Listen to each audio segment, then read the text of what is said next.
the Asian American Psych Association National Conventions here on campus. So we've done a lot. We have a lot to tell you about. We'll be telling you more throughout the semester through a series of anniversary events. Our motto this semester is celebrating 10 years of innovative scholarship, teaching, and community activism, and we'll tell you more as we go along. But one thing I do want to especially encourage the students is to sign up for Asian American Studies. You can see me or any one of our professors. I'd like to acknowledge our professors who are here. Professor Evelyn Ho in communication, Professor Rodriguez in sociology, and of course, our main organizer for tonight's event is Professor Brian Dempster in rhetoric and conversation. So there's a fantastic faculty. We welcome all of you to join us. We have a lot of exciting events in store. So keep on the lookout, okay, for the events for spring. And without further ado, I'd like to introduce Professor Brian Dempster, who will introduce our guest of honor, who's officially launching our 10th year anniversary. So we're very, very honored to have you.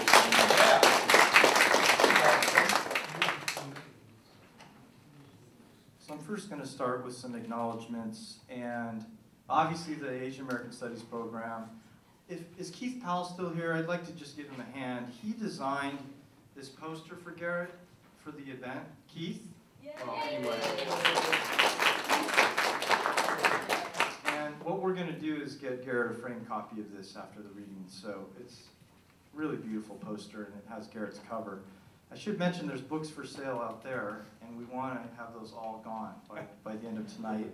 Garrett will be signing books. There's going to be a signing table. So please do support Garrett and his wonderful work.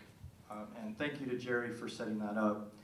Other acknowledgments I'd like to make are to the Dean's Office, Eileen and Pamela, and I saw Pamela just walk in, the Asian Studies Program, Center for Pacific Rim, Department of English, in particular Father Michelson and Eileen again, Department of Rhetoric and Language, Freddie, and then Johnny, who's back there, Ethnic Studies, Pamela again, Yuchenko Philippine Studies, Jay Gonzalez, and APASC, Stephanie and Kim, who are going to join us for dinner later.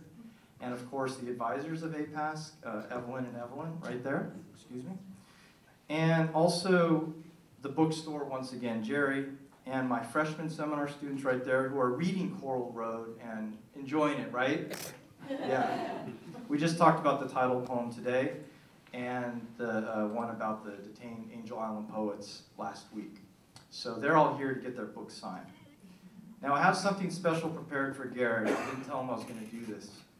But because he's meant so much to me, and he's been a mentor to me since 1994, Napa Valley Writers Conference, I prepared something, and I'll call it, I didn't want to do the formal academic usual thing. It's introduction in the form of a letter.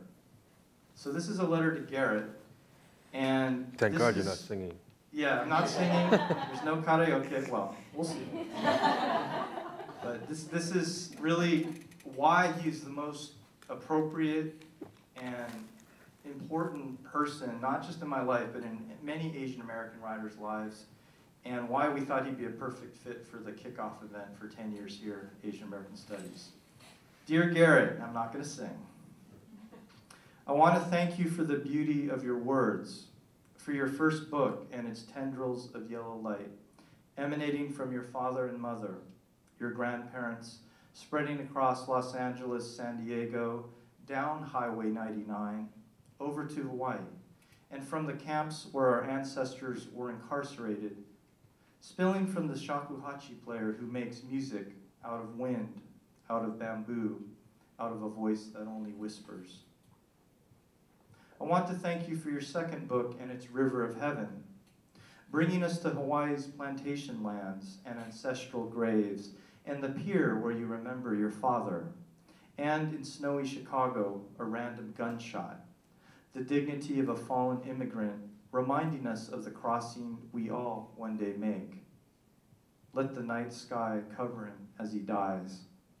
Let the weaver girl cross the bridge of heaven and take up his cold hands. And now today, I want to thank you for your third book of poems, Coral Road. These poems you will share with us today. Poems that have moved me, my family and friends, my own students, in a book that Edward Hirsch describes as filled with rage and beauty that dramatically inhabits the Hawaiian past and honors your ancestors, both familial and literary, in a rich, triumphant, and indelible work of the imagination. But I, that is we, all of your friends, fans, and the literary community, want to thank you for more than the aesthetic brilliance and emotional depth of your poems. We want to look at more than your artistic talent, your ability to write in multiple genres. In your case, a memoir called Volcano, that, as Maxine Hong Kingston states, arrives when, quote, the poet comes upon a story so large, his life, nature, history, that he must break out of careful verse into freedom of prose. William Carlos Williams, Rilke, Sylvia Plath, Raymond Carver, and now Garrett Hongo. We want to go beyond your own impressive achievements to speak of something less tangible than your nomination for the Pulitzer, winning of the Lamont Prize, prestigious fellowships from the Guggenheim, National Endowment for the Arts. We want to honor your pioneering guiding spirit, your enduring stamp on the Asian American literary landscape.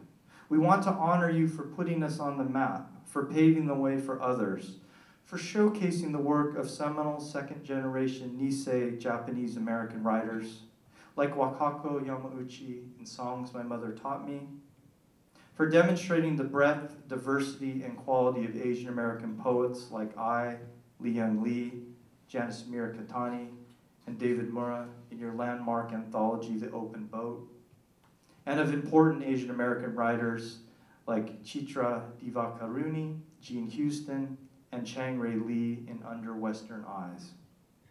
And even more, we want to acknowledge you for your friendship and mentorship, for your gifts as a teacher, for traveling to the Bay Area and across the United States to nurture communities of Asian American writers that have included me, J.D. Ritt, Grace Lowe, Lillian Ho Wan, Jeffrey Leong, others in the audience, and many others beyond that.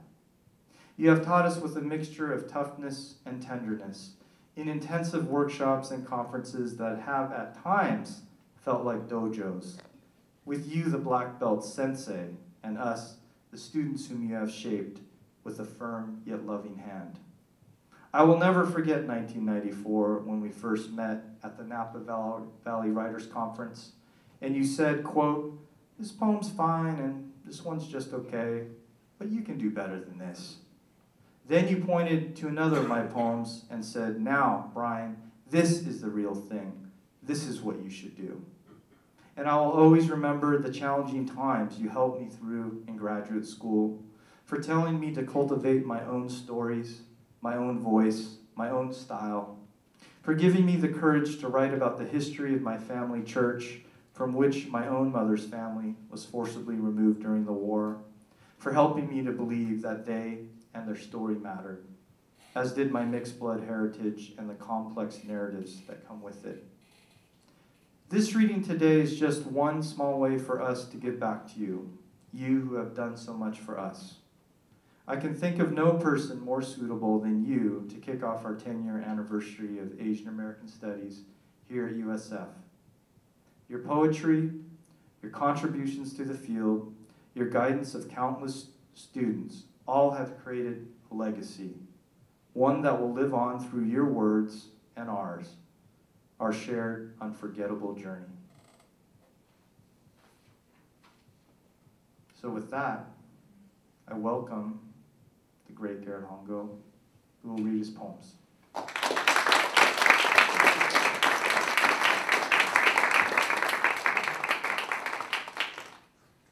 Well, that was excessive. There are many errors in Brian's introduction. I think I said to him when I first met him and looked at his poems, what in the Sam Hill are these?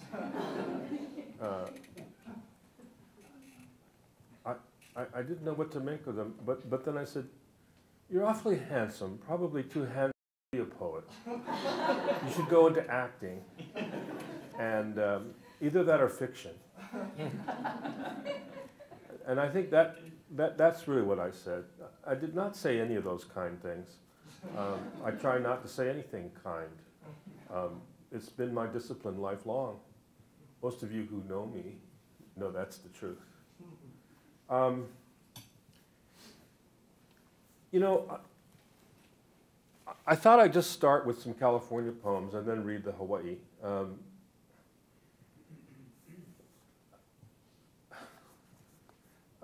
This poem takes place in LA, and it's about waiting for my mother to come home from work when I was about 6. It's the title poem of the first book. And there's some errors in this poem as well. The reason why there's an error in it is because I had a fight with the fact checkers at the magazine where it was coming out. And they insisted on all these different changes. They said I couldn't say Japs, I couldn't say Chicana, I couldn't say Langendorf, which was, you know, all these. And that on the West Coast, the Friday night fights, which I said were on Friday night, were actually on Wednesday night.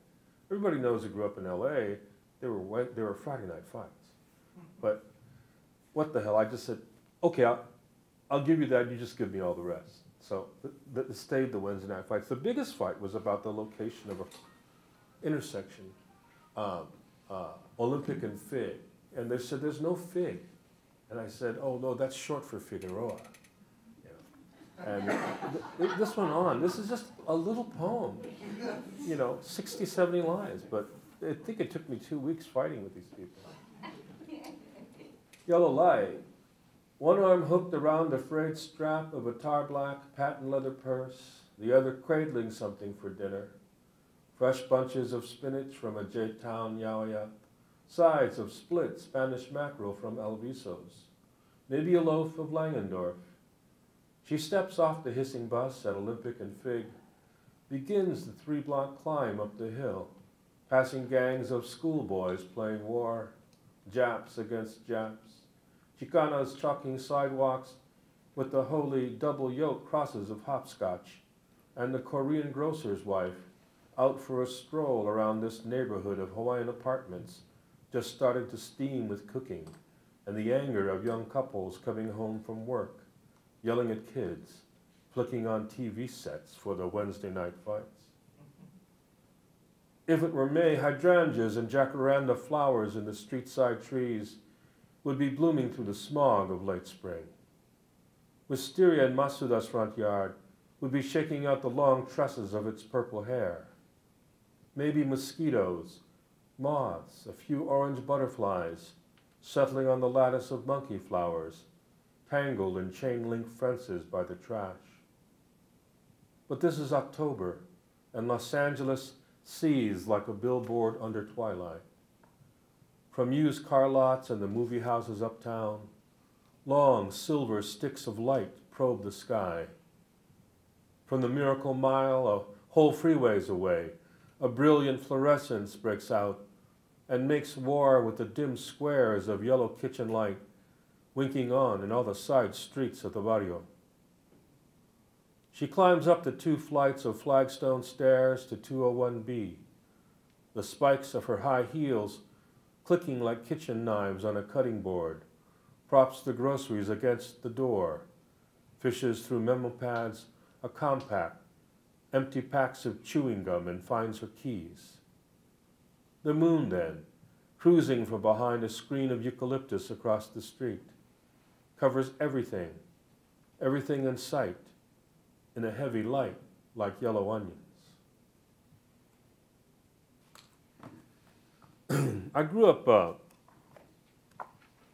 for a while there in Midtown, now Koreatown, but also a little suburb called Gardena in the South Bay area.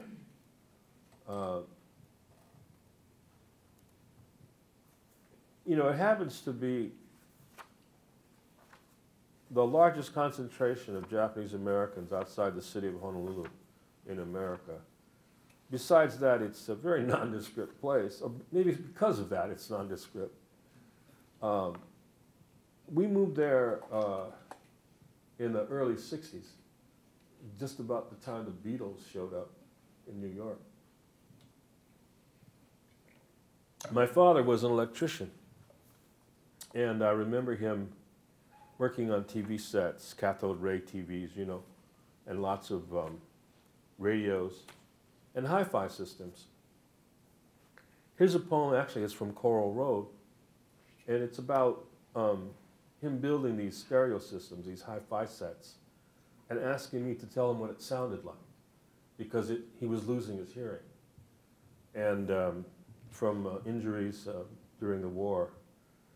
And it was only many, many years later I realized the reason he was building these stereos was to hear his music for the last time, before he lost his hearing completely. This is a poem, it's a little long. It's called Bugle Boys. As I am Kubota's voice in this life, chanting broken hymns to the sea, so also am I my father's hearing, 55 now and 3 years shy of his age when he died. My ears open as the mouth shells of two conchs, drinking in a soft onshore wind. In the fall of '63, at the end of our first year in Gardena, south of LA, electrician that he was, he built his own home hi-fi, speakers out of parts from Scandinavia, an amp kit ordered through the mails, the glittering turntable, brushed aluminum painted gold, a belt drive, and an inboard motor, each component meticulously laid out on a bed sheet soon after it arrived. Jigsawed cabinet boards with serrated edges, yellow capacitors and varistors black as tar, shining and glossy as aquarium fish under living room light, and the miniature crystal towers of vacuum tubes, steel pins scaly as aged platinum, erector sets of gray plates and haloed getters intricate as space stations under sparkling glass, in shapes like Coke bottles, potato mashers, and my favorite, the tiny rockets with arrowed heads he called Bugle Boys, for the labels of white-line cartoons, anthropomorphized tubes, blowing trumpets stamped on each of their sides. They make electric sound come sweet, he said, like no can believe. He'd spend evenings in the garage, soldering circuitry and studying schematics, blue zigzags and squiggles on gray paper that folded like army maps, checking his work. Once the speakers were set in their walnut cabinets and the amp out of its gold mesh cage, he asked me to listen while he balanced the stereo channels, a marvel, and swapped input tubes, pulling pairs from the sagging pocket of his aloha shirt, with a glass of them making a gentle clatter like tea or sake cups, as they knocked softly together when he dipped and swirled his fingers in, pulling them out like fancy fish from a bowl. He couldn't hear, or rather, he couldn't quite hear, losing it from a lifetime of cumulative small misfortunes, a fever as a child in McCully, guns and cannons while away at war at 17, the job holding down a jackhammer, the job under jet engines at Kaneohe Marine Base. I knew every reason, though he never gave one himself. Sit here, he'd say, pointing to the carpeted floor in front of the base sofa we never used.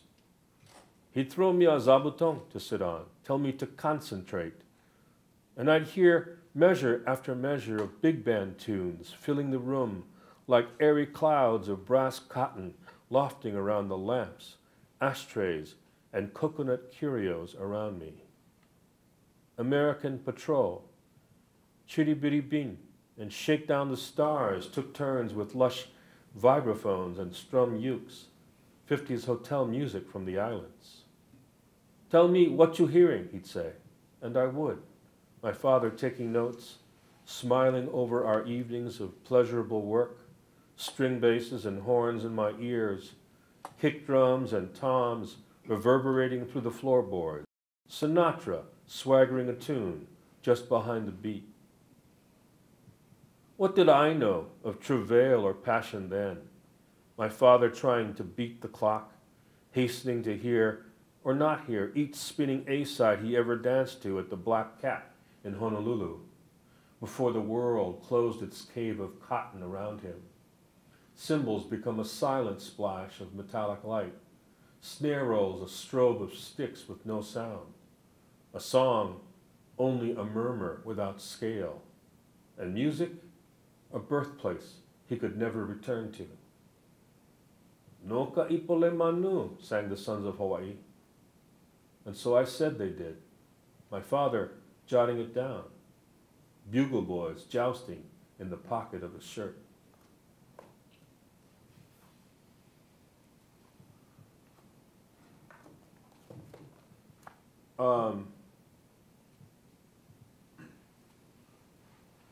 I'll read a kind of quieter poem, I think, and then I'll read the noisy ones. This one is a reminiscence. I've only read it, I think, once before, about 20 years ago, in New York City. And I read it because this guy asked me to. It's about Gardena again, and the Bonodori there. It's called Dream of a Trumpet, and I explain why. Oh.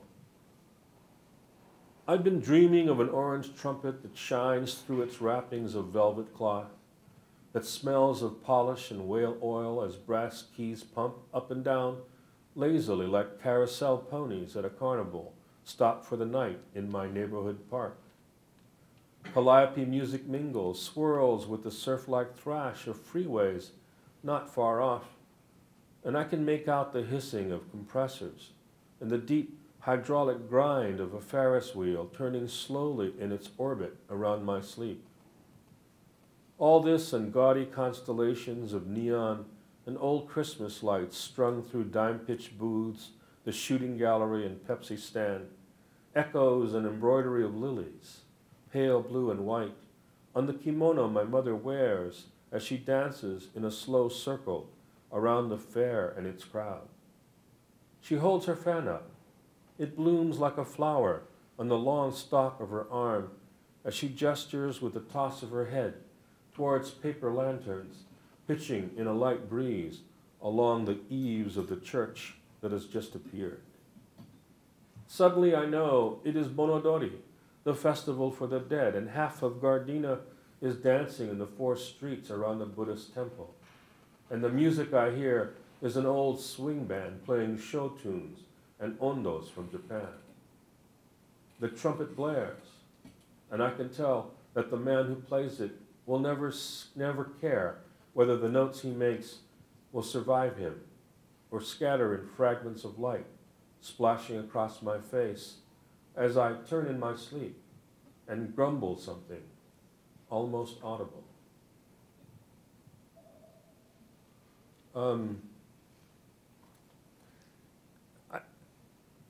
I have a couple of political poems, and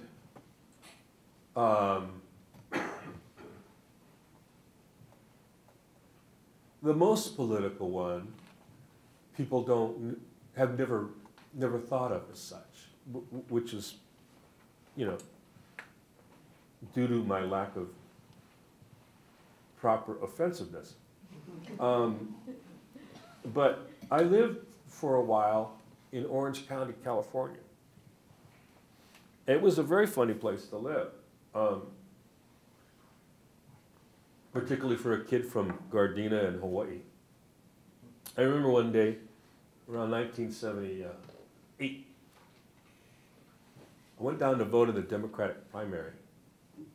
And that was the year, Governor Moonbeam was running for president, or Jerry Brown, and, Jimmy Carter, and Jesse Jackson was running for president, the Rainbow Coalition days. Those of you who are, this is really ancient history, I know. So I went down and I voted, and I voted for Jesse Jackson, being very practical. And the next day, this is before TV and internet and, you know, Twitter and all that. You go down to the voting booth, or this is the Balboa Public Library, you know, which kind of, and see what the results were. So they, you know, posted on a bulletin board, and I saw that, you know, there were 367 votes for Jimmy Carter, 132 for Jerry Brown, you know, and there was 1 vote for Jesse Jackson. And I went, hey, wait a minute,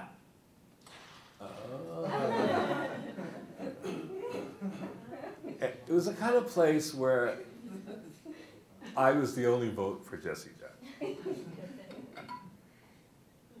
It was frustrating to live there. So I wrote this poem out of that frustration, out of the concerted, let's say, ethnocentrism of Orange County. It's called Who Among You Knows the Essence of Garlic? And it's addressed to the denizens of that place. Can your foreigner's nose smell mullets roasting in a glaze of brown bean paste and sprinkled with novas of sea salt? Can you hear my grandmother chant the Mushroom Sutra? Can you hear papayas crying as they bleed in porcelain plates? I'm telling you that the bamboo slips long pliant shoots of its myriad soft tongues into your mouth that is full of oranges. I'm saying that silver waterfalls of bean threads will burst in hot oil and stain your lips like zinc. The marbled skin of the blue mackerel works good for men. The purple oils from its flesh perfume the tongues of women. If you swallow them whole, rice cakes soaking in a broth of coconut milk and brown sugar will never leave the bottom of your stomach. Flukes of giant black mushrooms leap from their murky tubs and strangle the toes of young carrots. Broiling chickens ooze grease, yellow tears of fat collect and spatter in the smoking pot. Soft ripe pears, blushing on the kitchen windowsill, kneel like plump women taking a long, luxurious shampoo and invite you to bite their hips. Why not grab basketfuls of steaming noodles, lush and slick as the hair of a fine lady, and squeeze? The shrimps, big as Portuguese thumbs, stew among cut guavas, red onions, ginger root and rosemary and lemon juice, the palm oil bubbling to the top, breaking through layers and layers of shredded coconut and sliced cashews. Who among you knows the essence of garlic and black lotus root, of red and green peppers sizzling among squads of oysters in the skillet, of crushed ginger, fresh green onions, and pale blue rice wine simmering in the stomach of a big red fish? There are a lot of old friends, thank you. There are a lot of old friends of mine in the audience tonight, and I really appreciate you suffering through this. Many of them suffered through my first poems ever. I mean, when this poem was in manuscript, as a matter of fact, I recall I sent it to one of probably my oldest friend, who lived in Brazil and knew about cooking. It was a slightly different version. I had put cheese in the recipe, as I recall. And she said, cheese in kaju with coconut oil, coconut milk and palm oil? Never. So she says, that's with cashews. So I changed it. And thank you. So I'm totally, like, ethnically correct. This is the fine novelist, of course, Karen Yamashita, who I'm happy to see tonight. And whoever watches me for errors in my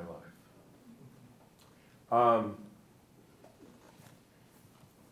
Coral Road is a book of love for my mother's side of the family, the Shigemitsu, who worked the plantation in the sugar fields on the north shore of Oahu for 2.5 generations, from the early 20th century to around 1955, when Big Sugar was shut down on the island of Oahu in Hawaii.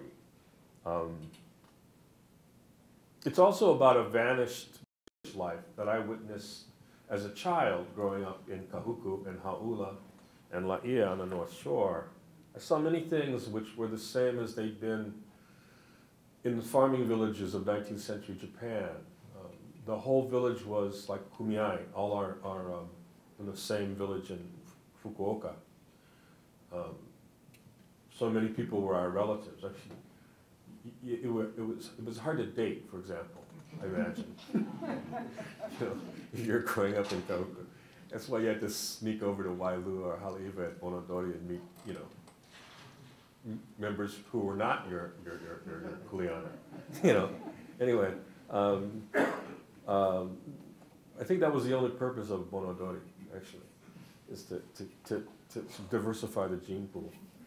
Anyway, Coal Road emerges out of my recollections of pieces of story and some research in the historical documents, and a lot of wasting time doing my serious academic research on the beaches of the North Shore.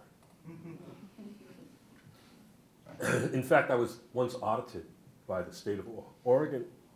They found this member of the faculty using his research funds to go to Hawaii. They found this very suspicious. I remember the one receipt that was challenged was at a hotel where we had a Shigemitsu family reunion, and it appeared at the head on the top of the bill, and they said, "This looks personal." And I said, "It's academic. I'm researching the history of the family." And it went through several challenges, of course, and I finally got my reimbursement, but they made me pay for it with bureaucratic pain. Long story short, this is a poem for the Shigemitsu family reunion at the Don the Beachcomber Hotel in Waikiki, and that absurdity. And I'll just read it. It refers to a big story in a family lore of fleeing one plantation for another. Coral Road. I keep wanting to go back across an ocean, blue-gray and uncaring, white cowlicks of waves at the continental shore, then the mid-sea combers like white centipedes far below the jetliner that takes me there, and across time, too, to 1920 and my ancestors fleeing Wailua Plantation, trekking across the northern coast of Oahu, that whole family of first Shigemitsu, walking in geta and sandals along railroad ties and old roads at night, sleeping in the bushes by day, ha'alelehana, runaways from the labor contract with Baldwin or American factors. My grandmother, 10 at the time, hauling an infant brother on her back, said there was a white coral road in those days, pieces of crushed reef poured like gravel over the brown dirt, and at night, with the moon up, as it was those nights during their flight, there were silver shadows on the sea. It lit their path like a roadway made of dust from the ocean of clouds. Skinomichi is what they called it, the moon road from Wailua to Kahuku. There was little to tell and few enough to tell it to. A small circle of relatives gathered for a reunion at some beach barbecue or Elks Club veranda in Waikiki.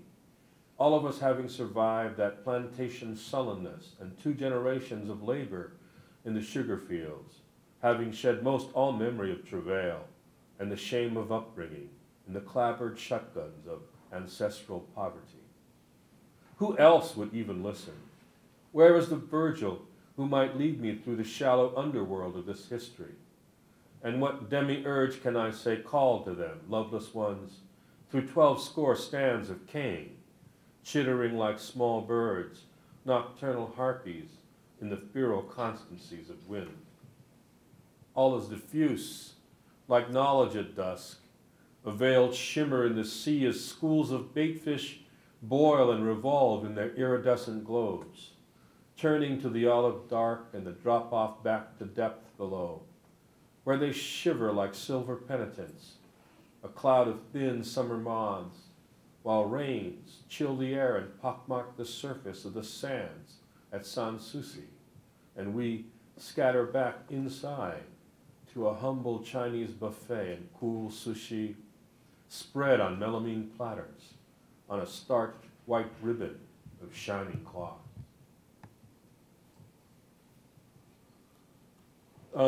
My publisher lost its mind and decided to do some things that they just don't do for books of poetry. They put some pictures in it, you know, and it's pleases me no end. This is the Shigemitsu of my great-grandparents, Katsutaro and Tsuryu. Here's my grandmother at the age of 11.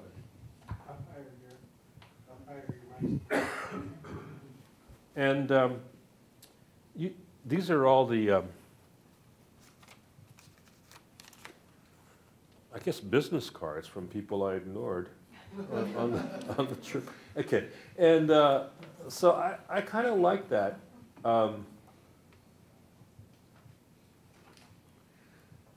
Let me read one with a Catholic church in it. Shall I? In commemoration of being here at USF. It's one of the talk story poems in the first section of the book called Coral Road. And it's not strictly a Hawaiian story, okay? But it's something I've always wanted to do. Take a beautiful story and put on Hawaiian clothes. Put it, you know what I'm saying? Dress it. I just thought I'd give it a shot. It's set in Pupukea, the gas station that was owned by the Shigemitsus. I mean, at one time, all the gas stations on the North Shore were owned by the Shigemitsu family. We had like a monopoly had we been smart, but they weren't. They competed with each other. This is why we couldn't stay in Hawaii. We're so stupid. You know, we didn't like set the price and collude like any, you know, intelligent Howley would do. No, we had to fight with our own relatives. Anyway, this is set in the Pupukea Shell Station. It's still there, near Shark's Cove. You can go and see how rundown things have become. It's a place where bohemianism might flourish, I suppose, nowadays. Okay, Pupukea Shell. If you can guess, shout it out at the end where this is from. And if you know, be quiet, okay? But if you can guess, I'd like to hear from you. I think of the old Pupukea Shell Station on Kamehameha Highway. 2 pumps, 60s glass and concrete architecture, a roll-up, 2-car garage front, mortise and tenon awning, and the great yellow Pectin Lung 40. Short collar under the fan-like ribs, floating like a child's painting of a sunrise above the straightaway seafloor of asphalt just past Chun's Reef along the North Shore. It never meant the corporate name to me, but rather the moon in summer seasons, its only competitor for luminescence, nights we drove the highway back from Honolulu, and those nights on the 4th when cousins would hand me sparklers already lit, then a huge toad, dry and cold in my hands and on my shoulders, then an amber strip of dried and sweetened cuttlefish, chewy and aromatic. It was owned by relatives, the Yoshikawas, sturdy Molokai people married into us Shigemitsus, who hosted the summer gatherings of the matriarchal clan at their gas station and grounds. Out back, a Meiji-style peaked and fluted roof house, splendid lawns, plumeria trees, and tea plants at the property lines. This is near Shark's Cove, where all the tourists and some locals snorkel now, diving for bubbly glimpses of the blue fan-tailed fish, schools of yellow tangs, and the rotor-finned humu-humu. When I see it these days, boarded up and rusting, the window glass of the office spider-webbed with cracks, the pumps gone like pulled teeth, and the timbers and underside of the awning blackened with mildew and spotted with blooms of a brown fungal scourge. I remember that a pair of lovers met here once, a shop girl and a dark local boy, long black surfer's hair reddened by the sun. He wore jeans and a brown shirt that said Cecilio across his breast, had the thick, calloused hands of a laborer, but eyes that shone like light striking the sandy bottom of the sea in the soft waters of the lagoon just offshore. He wrote in a small copybook every day, scribblings and verses on his lunch break, his bare feet wicking in and out of the blue rubber sandals he wore as he bent over the pages. He'd take the night shift, summer or winter, keep the lights on and pumps going for all the locals and tourists till past midnight, frogs singing, the air cool as thought. It was the only station open past 6 on the whole North Shore, so it got the business of commuters to town and all the straggler tourists headed back late to Waikiki.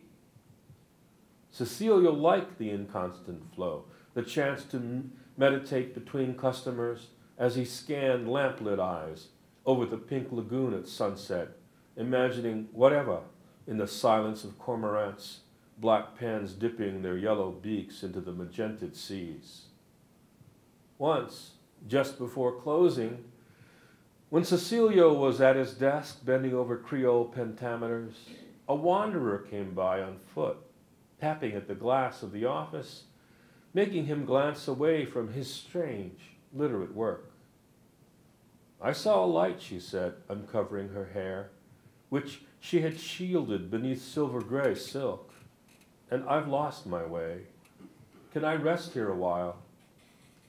But from where did she come, this Haule Fanchula dressed in thin black clothes, a shawl like a Portuguese grandmother's, Chinese dancing shoes made for acrobats buckled at the back, skin like goat's milk fresh in the pale, and black, black curly hair.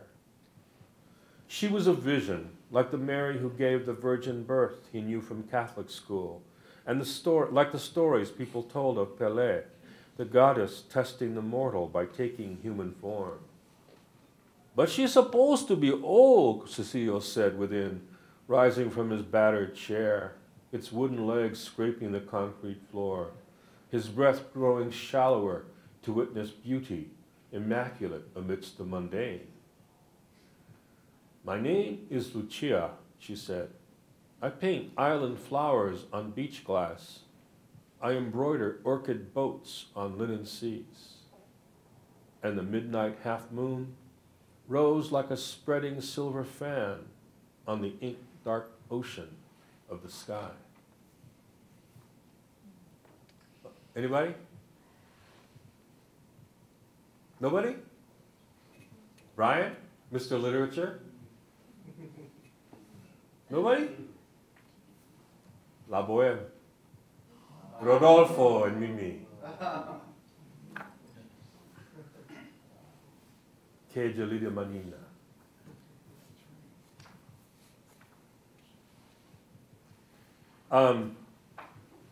One of the things that also was nice was I was given things gradually here and there. This is a photograph of the Tanaka store, halfway between Pupukea and Kahuku. For the longest time, in the early part of the 20th century, it was the only structure between Pupukea and Kahuku until you saw the sugar mills. People would say, go where the Tanaka store is. Before they was here, they would say it's where gang number 7 works, because it was just all cane field. This is from like 1917, and it was given to me by a descendant of the Tanakas, whom I was friends with for 20 years before we realized our families knew each other. They hired the Tanakas, my grandfather, Hideo Kubota, when he was 16. And we think this is him on the porch. I wrote a sequence of poems. I think I'll just read one or two, or just one, about his detention. Many of you know that 120,000 Japanese Americans were swept up and evacuated from the West Coast in the spring of 1942 and held in concentration camps for most of the war. But maybe you don't know that before that there was another roundup of community leaders and intelligentsia, about 5,000, who were professionals, journalists, bookkeepers, Japanese school teachers, priests, labor leaders, that kind of thing. And they were rounded up on December 8th and soon thereafter and detained at places like Crystal City, Texas, Santa Fe, New Mexico, Leavenworth, and then a little prison for the hard cases in Loop, Arizona on the Navajo Nation. I grew up hearing the stories of Loop from my grandfather, Hideo Kubota, who was a shopkeeper during the peaceful times. He used to fish at night, light torches, to attract redfish that schooled to the light, called kumu. They went fishing with one of the Tanakas, and they would bring them home and give it to their neighbors. For this, he was accused of signaling submarines offshore and taken away. The family said that he only was gone for 2-3 days or nights, but he always told me he was gone for years. It's one of those things I think many of you with immigrant parents are familiar with. Things don't add up in what they say and what you start finding out. But my grandfather wanted me to know. And every night from when I was 10 to 14, you know, he'd get his 2 glasses of, well, he'd get his 4 Roses bottle for a couple of drinks, and well, both were for him. And drink them and tell me stories of learning judo in Hiroshima, going to a military school, learning the abacus, working at Tanaka's store, being literate in Japanese and English, and then being arrested and being interrogated and held. And I never really knew what the truth was. I went and made a pilgrimage when I was 20 to Loop, to the trading post that was there and the stockade that was there, and looked at it and sort of drank visually of the place. I just tucked it away. And I've written about it from time to time. When redress started happening in 1987, I started looking at the story again and decided I'd start trying to find documents. I found almost none until the early part of this century, and I was researching in the Brigham Young archives at the Brigham Young University in Laie, Hawaii, the village where my grandfather had a store. And I found 3 boxes, cardboard boxes, of a weekly newspaper, mimeograph, called the Kahukuen. And in that, it was like a community newsletter. It had, you know, births and deaths and then marriage announcements. You know, it had recipes like plantation chicken, plantation chili, plantation spaghetti. Everything was basically open can, Campbell's soup, poured on ground beef. That's plantation chili. You know, open can, mushroom soup, pork chop, plantation pork chop. That was basically, I would read this, and there would be movies, you know, the Japanese movies, the American movies. And then there would be these fishing announcements and reports. And my grandfather was in them almost every week. Hideo Kubota caught, you know, tree papio, 42-pound ulua. Hideo Kubota and Isao Tanaka went torching, caught plenty kumu, like that. And, you know, week after week there would be these reports. In 1942, they just stopped, and he just wasn't in there anymore. All of 1942, all of 1943, all of 1944. And then in April 1945, there was just this one sentence: Hideo Kubota is fishing again. So I don't know that I want to call the rest of my family liars, but I want to believe my grandfather. I wrote these poems in his voice, with his history, addressed to all the poets of the 20th century I could think of who suffered unjust detention. Kubota writes to Miguel Hernandez, the great poet of the Spanish Civil War, who died in a fascist prison in 1941 near Malaga. To Nazim Hikmet, the communist poet from Turkey, who was imprisoned by his own government. He writes to the Chinese poets detained on Angel Island. And he writes to Pablo Neruda, to Jose Arcadio Buendia from 100 Years of Solitude, who was lashed to a tree by his own family, where they thought him mad. In each of these poems, I tell stories from La Ia village, but also they're addressed to the pain of his isolation and loneliness and his feelings of having been wronged. And they reach out for consolation and wisdom to the great lore of the 20th century regarding unjust detention, to these poets who are repositories of patience and compassion and then resolve. Here's the one to the poets of Island in San Francisco Bay. It's Kubota to the Chinese poets detained on Angel Island. It's dedicated to the memory of Him Mark Lai, who first translated these poems.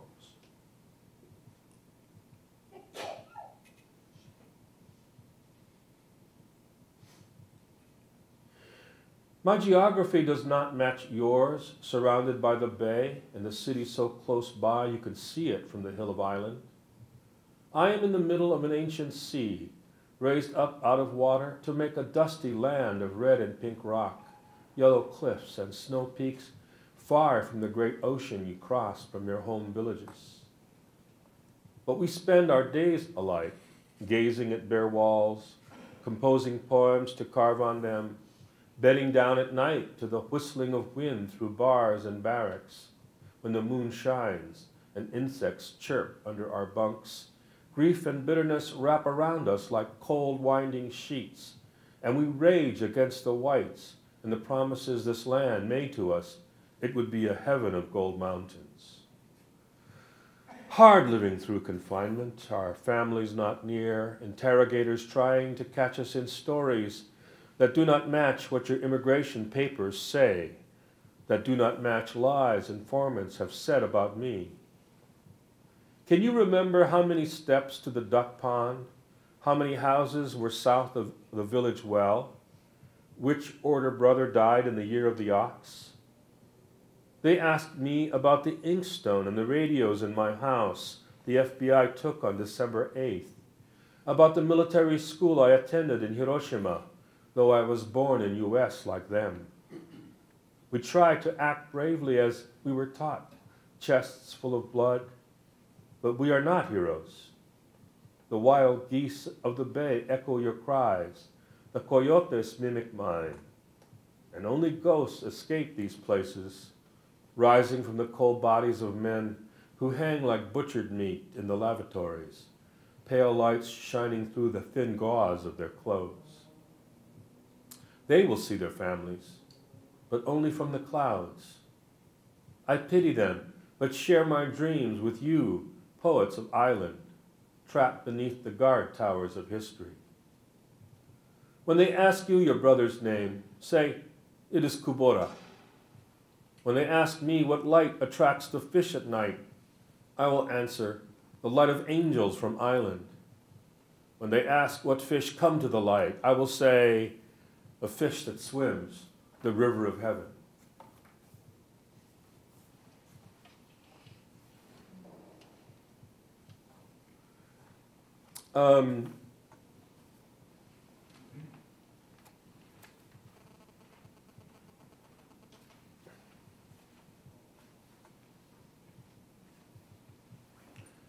I'll just read two more.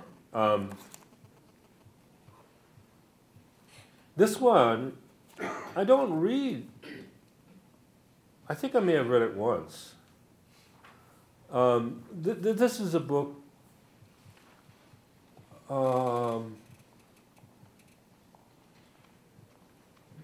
as I said, which is an homage to the prior generations and their history and their patience and their legacy to me emotionally and in terms of stories, I guess. I'm not in it too much. I think my editor was very perplexed by this, reading so many, books or manuscripts of contemporary poetry. It's all about, me at the diner and me at the train station me driving my car. There's not too much of me in it. I really felt these fellows were giants. These people were giants. I don't know. Here's another frontispiece for another section of the book. This section is about a GI in Florence during World War II. And there was a small group of them that were held back from fighting elsewhere in Europe after the Italian surrender and stationed in the north of Italy in case the Germans came back down from the Gothic line, and they were all the younger replacement guys. My father was among them. And, the Army had him, go to cooking school and art school and language school like that. I remember meeting the guys from my father's troop squad, and they said, one day I was shooting gun and walking around broken marble at Pisa. Next day I drawing picture of one naked girl. And that's to me what he did during World War II. That's what he said. And I thought that was just so amazing, the anomalousness of it all and the beauty of it. Anyway, well, this is a long, circular way to sort of read a poem about myself. They seemed like titans, and I seemed their feckless descendant full of elective affinity and no starch. It's called 55. It's a birthday poem I wrote for myself. I thought my life too unfocused and without cause compared to Kubora's. Myself too pampered and leisurely compared to my father, who worked until he dropped, dragon from the sky, laid out like he was asleep in the ER where he died.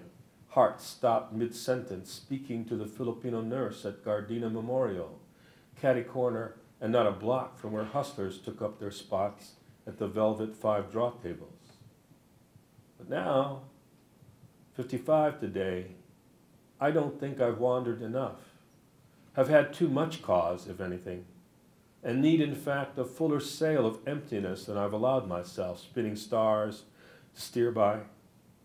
I need to let go, drift in the eddies as they swirl, meander as Wang Wei did, floating like a leaf on one of his rivers, flowing through sun and shadows in the long swale of a garden.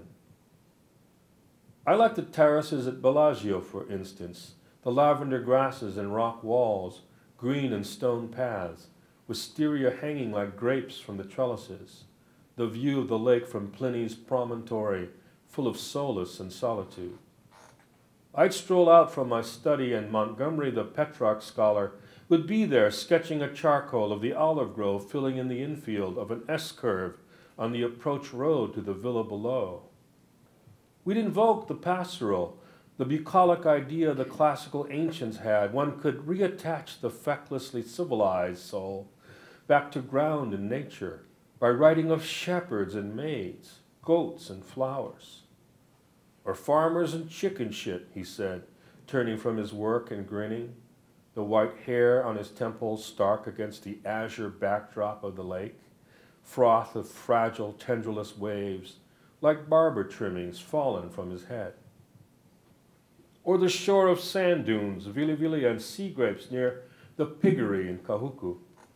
Wind comes one way, stench of rotting kelp and fresh spume from the barnacled and cowried sea. Wind another way, and the scent of a mellow ordure might drive your pace faster to the view of wetlands up the coast past the Marconi station and shrimp ponds, while gulls peep and screech overhead, gust jockeying and wind roving like loose kites with no karma tying them down. I'd like to do that, cut crosswind and sail 30 yards into forever, the earthly and human-bound irrelevant as an eyeball gazing upwards at my outline, V-wing on the Emersonian transcendental, past without blemish, seesawing heart, without hesitation or pain.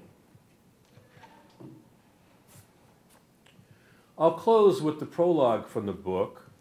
I'll read you 3 of the epigraphs, all three of them. They're in 3 different languages.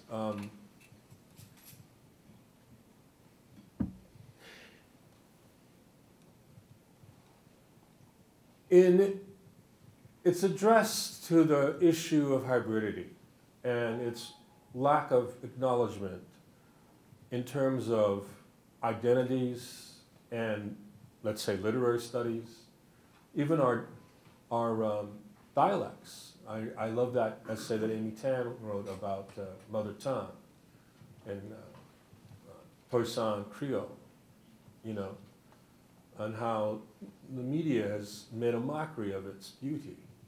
It moved me no end. I agree.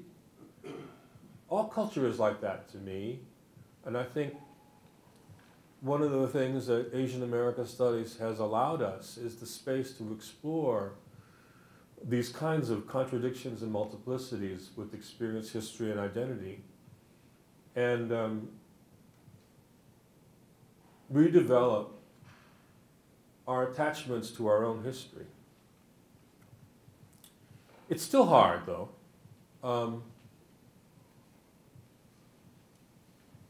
It's still hard. That's why I use these 3 epigraphs. I'll just read them, and then I'll tell you about the next poem. Hone ana ikamanao, and now kuukino, Queen Kapiolani from Ipolemanu. Kane wa kachiken, washa hore hore yo, ase to namida no tomo kasegi. This is from Hore Hore Bushi, a Japanese cane worker song, 19th century. And then, this alas was but a dream. The times had scattered all these lighter graces, and the rural ways and manners which it was my chance to see in childhood were severe and unadorned. The unluxuriant produce of a life intent on little but substantial needs, yet beautiful, and beauty that was felt. William Wordsworth, The Prelude, 1805. So the last poem is in the voice of a blues singer, Hawaiian blues singer in the early part of the 20th century. You probably, because you've seen that shitty movie, The Descendants, heard some really good Hawaiian music by Gabby Pahinui and Saul Ho'opi'i and Ray Kane, these great slack key guitar players and falsetto singers. But what you may not know is the history of that music. It comes from all these things, from Argentinian and Mexican vaqueros yodeling, from Portuguese cowboys, from Hawaiian mele and hula, from missionary gospel songs, and from Japanese shamisen.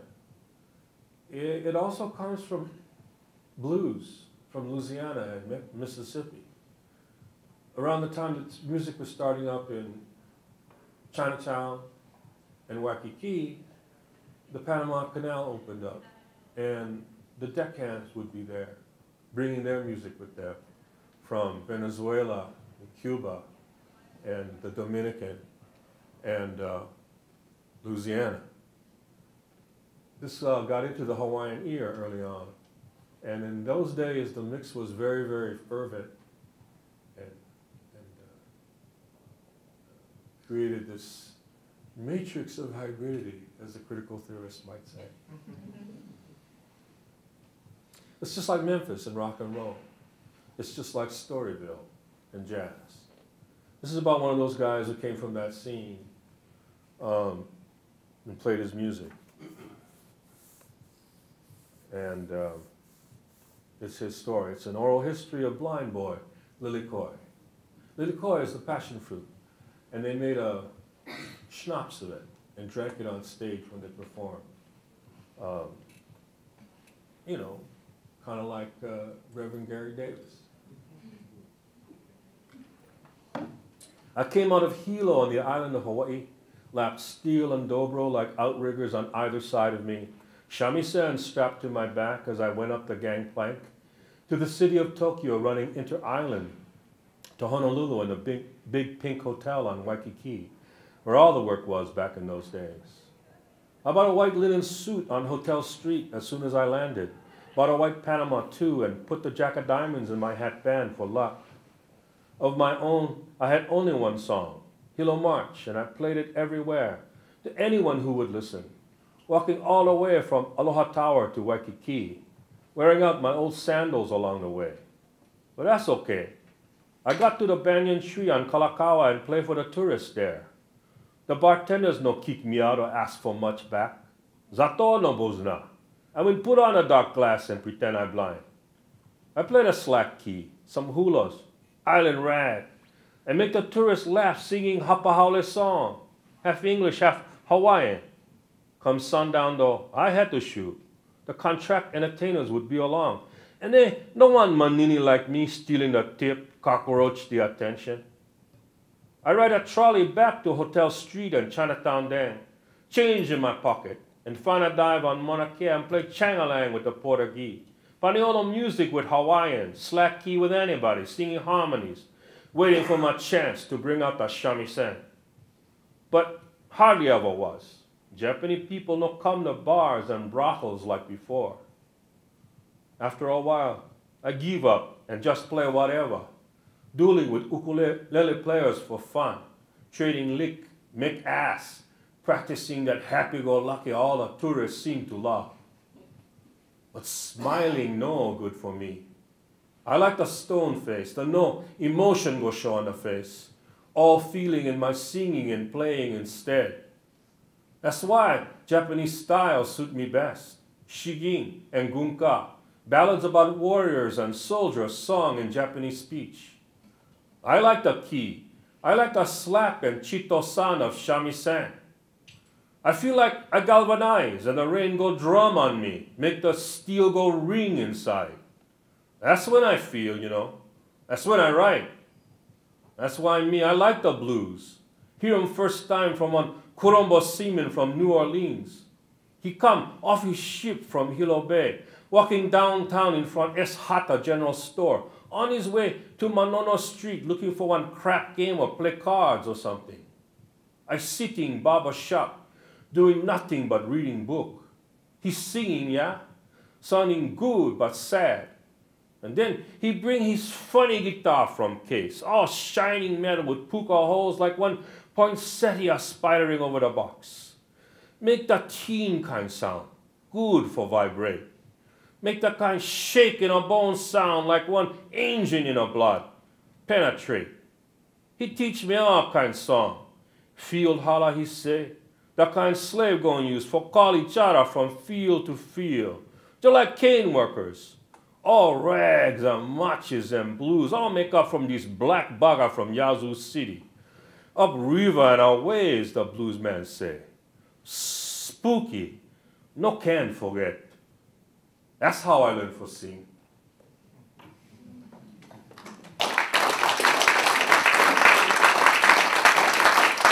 Thank you very much. It was very nice to be here. I thank my hosts and all of you for indulging my funny kind voice. I'll see you.